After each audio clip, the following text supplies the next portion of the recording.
Uh, Jian, thank you so much for joining us as we start. Can you maybe talk a little bit about your current role, your title and company? Sure, absolutely. So my name is Jian. I'm the head of cybersecurity for a small company called Better Therapeutics. Mhm. Better Therapeutics is a prescription digital therapeutics company, which essentially means we develop software and mobile applications that are used by patients to treat certain cardiometabolic diseases like type Mhm. 2 diabetes. So in my role as head of cybersecurity, I run the cybersecurity program and the privacy program for Better Therapeutics. I am responsible for everything from vulnerability management to risk management, incident response, governance, to application security, cloud security, and so on. I understand. I understand. And so I talk to members, and there is kind of never one single path into cybersecurity. Sometimes it's Yeah. through technology into cyber. Sometimes it's military background or whatnot. What's your path? How did you get into the space? Yeah, and I think it's a great topic, and I think you and I chatted briefly about this as well. Like I am one of those people who have had a probably non-traditional, non-linear career path getting into cybersecurity. Hmm. Um, I came out of college a long time ago thinking I was going to go do device physics, semiconductor physics, and start designing microchips for the Intel and the AMD processors and so on. And I didn't quite get there. I went into defense and aerospace as an electrical engineer, Hmm. designing modules and other things that have went into these massive radar systems. And after a few years, realized that I liked the program management side of things a little bit more. I wanted to actually, instead of doing the design work, I felt I was more productive and better suited to actually to run these programs. So I switched into from being an engineer into a program manager Hmm. working in defense and aerospace. Managed a lot of small R&D type projects and so on. Before I transitioned into kind of an IT consulting role, jumped into like the private industry, Hmm. and started consulting for a pharmaceutical company in New Jersey, where basically a lot of things happened. But I eventually made a transition into more of an operations manager, Hmm. managing day-to-day operations for a technology product and technology deployment that we had Hmm. going on in Florida. And I think I was fortuitous enough, lucky, but certainly had an opportunity with my manager at the time to take on a role in security, privacy, and compliance. Hmm. And so that was my jump into information security or cybersecurity. Essentially started taking in on ownership and basically running the cybersecurity program for a technology startup. Hmm. Um, and I've been in that kind of field ever since. I've been in a small company where kind of I started with security, moved into a large global 25,000 employee company, managing basically being the business unit security leader for Hmm. one of the big business units there. And then jumped back into a small healthcare technology company where I am now. So I've had a lot of twists and turns. Certainly not something, coming out of college, I was thinking I would be in cybersecurity. I would just Hmm. stay here and kind of continue. But at the same time, I think it's been a very educational experience. It certainly helped me learn the ropes of different businesses and more of the business side of doing things. Hmm. That I think couples well with now being in cybersecurity, working primarily in technology, but having a strong partnership with the Certainly. business, different industries. Certainly, I mean, and having this business perspective, I think it's very helpful because oftentimes, um, what I'm hearing, at least, it's certainly very helpful when you talk across the organization with um, your same level kind of peers in other departments, and also communicating with senior management of the board. This having this business perspective is definitely very helpful, and it's in the last, it seems like in the last few years, the whole area has expanded pretty dramatically, both from kind of awareness from business leaders to just looking at the number of cybersecurity companies, vendors, it seems like, at least up to now, maybe changed recently, but up to now, it seems every other week there was a new vendor raising substantial rounds of VC money, and there are so many solutions, and the landscape itself is changing just with technology as well, and the type and the scope of threats. And it seems like as a result, a lot more people are looking into the space as a career path. Some of them may be, as you mentioned, transitioning from technology background more into cybersecurity background, and someone maybe even as a college student contemplating what to do next. From your perspective, and you mentioned that twists and turns in your career path. From that vantage point, what would you recommend those maybe more junior professionals are focusing their time on as they're moving towards making a career in cybersecurity? Yeah, it's a great question, and it's definitely an area that I am very passionate about. It's trying to bring in junior professionals, people who are coming in who want to be in this industry, and kind of helping them build up their expertise, their skill set, and their experience from the ground up. I'd say that there are probably three areas. One is network, and I have been very fortunate throughout my career to work with very supportive managers and people who have given me that opportunity, but also people who have given me that next opportunity. And I think that, and I think a lot of people say, and I truly believe that cybersecurity it's a very small, tight-knit community. People know each other, and I think that networking aspect of being a professional in this industry is critical. So the first point of advice I'd give is just build up the network. It may seem daunting at first, but a lot of cybersecurity professionals that I've talked to are very supportive. They want to help out. And it could be reaching out to someone on LinkedIn, it could be following someone and commenting on posts, or there are a lot of organizations that try to help these junior professionals get into the industry. So I'm part of the ISC Squared here in New Jersey, and they do a fantastic job of having events, right, where they include people who want to be in cybersecurity, or people who are graduating from college. And I think that's a great way of networking and building out that network, and then finding out more information about how to get into the industry there. The second point of advice I'd say is experiment. Right? If you want to be in a technical field within cyber, or even not, right? There's a lot you can read.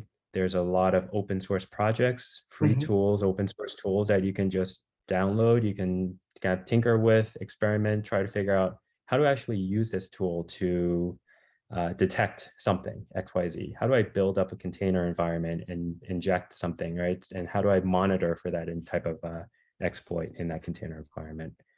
And I think it's a great way of just learning and showing that you're willing to learn and able to learn. But it's also a way of, if you're trying to get into this industry, getting some very hands-on practical experience and being able to put that on a resume, being able to talk about it on an interview. I think that shows a lot more there rather than just reading and kind of, so again, it's just being able to talk about something, right, and actually doing well, it. it's some people think and some people do, and it's being able to show what you can do. Sometimes it's more productive, more important than show how you think about things. Sorry, I didn't mean to interrupt. I thought it was very interesting. No, that's exactly right. And it doesn't have to be the next great, the biggest thing. It doesn't. It could just be incremental changes that you may make on an open source project, or just say, I've deployed this scanner in this environment. I was able to scan XYZ. But just stuff like that is things that you could talk about during during interviews with potential companies, and right to prove that you can do these things, but also to show that you're willing to learn. And then the third point I would say is read a lot. Like you said, right? Things change even in the past few weeks. I know a lot of things change in this industry. So read and then learn and then form an opinion. Start forming an opinion, and you keep an open mind. And as you continue to grow in this industry, that opinion can change, but have an opinion. I remember an interview I had a long time ago, where someone asked me, if you're setting up in a cloud environment, do you prioritize endpoint protection or network protection? I think I flunked that answer because I didn't really have a good opinion. I didn't have a good rationale. But I think there is no right answer, right? There are 100 different ways of doing something in cybersecurity, 100 different ways of mitigating a risk. There is no single right answer. But if you have an opinion, you're able to kind of express that, articulate that to anyone, to an interview. At least it shows that, this is my thought process. And again, it's trying to be more concrete about that, and use it. You can use a lot of things that you've learned to help inform that opinion as you go. I see. I understand. Makes a lot of sense. To follow up on the point that you brought up about change, if you look at the landscape today, there are so many things that kind of top of mind for people: phishing attacks, ransomware, cloud security. Imagine you have a crystal ball and you can see into the future, and you can see what everyone is going to be talking about and be concerned about 12 months from now. And it could be some of the existing themes, but in your view, what would be the top 3 challenges facing CISOs and kind of cybersecurity professionals in general, 6 months from now, 12 months from now? It's a good question. I feel like there's a curse of, like, if I say something, it's going to change in 3 months or 6 months, given how rapidly the industry does change. But I think, if kind of think along 3 lines or 3 kinds of threats. The first is, I think, social engineering has been there, will continue to be there as a top threat for a lot of companies. And frankly, it's just there's really no foolproof way of protecting against mistakes, human error, right? There are things you can do to minimize the blast radius, but people inevitably will click on links, will open text messages, and so on. And I think, largely, I think this threat is also driven by a lot of ingenuity on the criminal side, the hacker side of things, right? Instead of the traditional, like, we're going to target email as kind of a phishing technique and try to get people to open emails, we're seeing a lot more of these MFA type attacks, like the incident that affected Uber, spam text messages, but also a lot of these fake profiles and potentially malicious messages coming on social media like LinkedIn.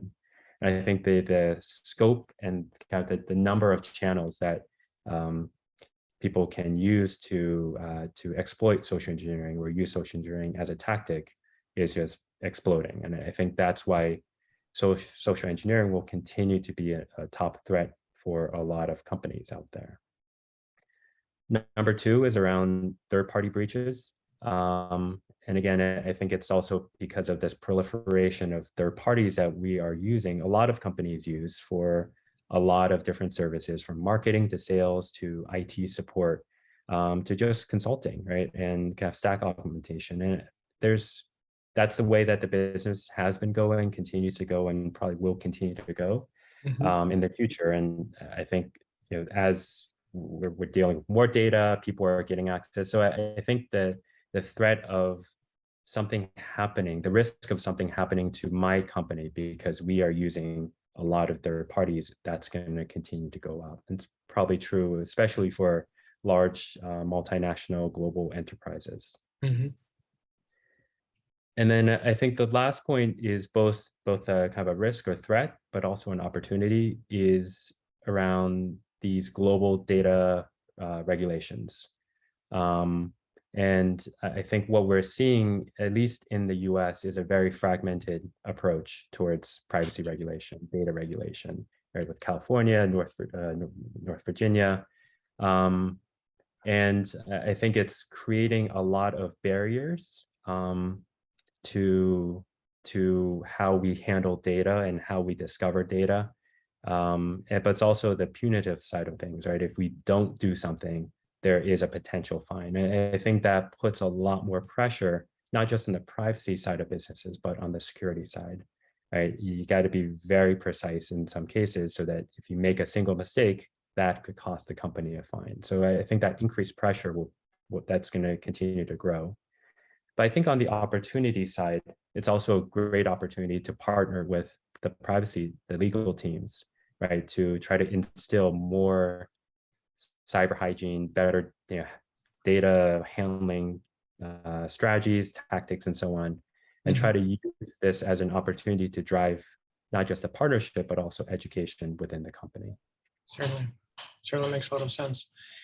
And the first one, I just, as you were discussing social engineering, I just remembered there was a somewhat famous case. Someone posted, I think on social media, I'm so looking forward to the company picnic on Friday. And then I think over the weekend, the attacker sent an email saying an email, the subject line, "Hey, check out pictures from the company picnic," and it was a JPEG that contained malicious code, and for something like this, it was so contextual and so on time, and obviously someone clicked, and it just takes one, obviously, and then installed kind of a backdoor and followed to kind of take over. The company was a technology company, very sophisticated. People know what a phishing attack looks like, but it was just so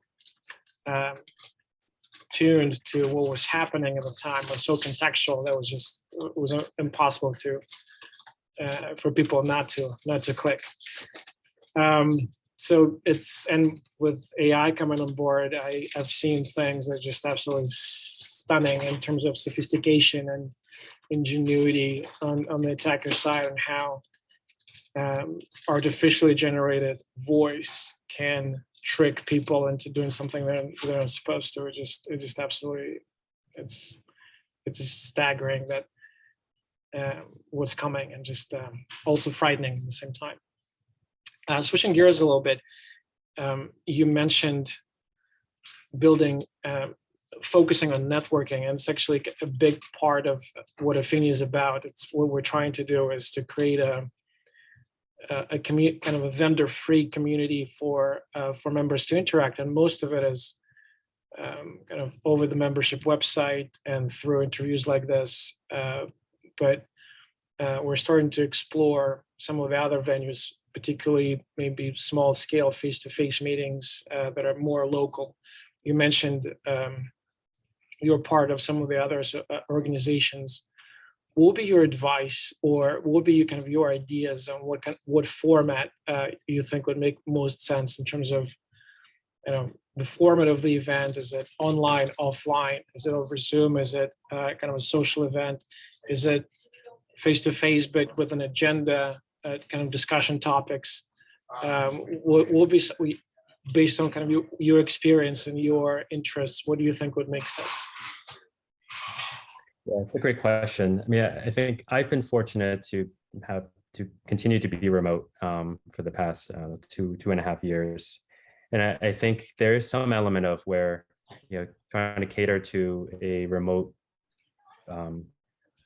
member base is certainly beneficial, right? Because a lot of people will continue to be that way, and I think it helps drive that membership across the country.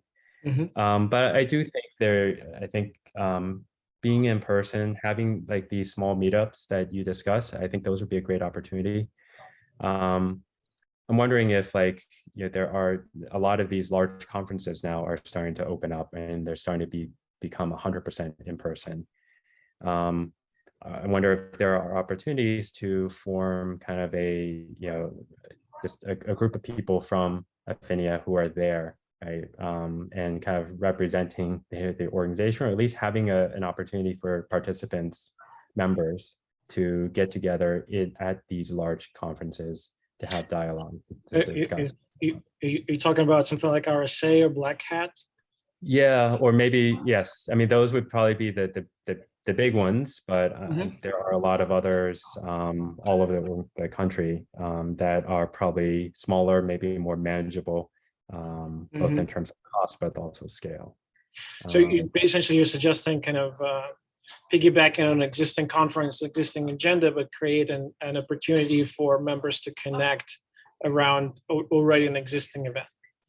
Yeah, because I think especially at these larger conferences, you get bombarded with information, both you attend like the presentations, the keynotes, but also just talking to vendors. And sometimes it's good to bounce some opinions of different vendors, different topics off of others, have a shared mindset.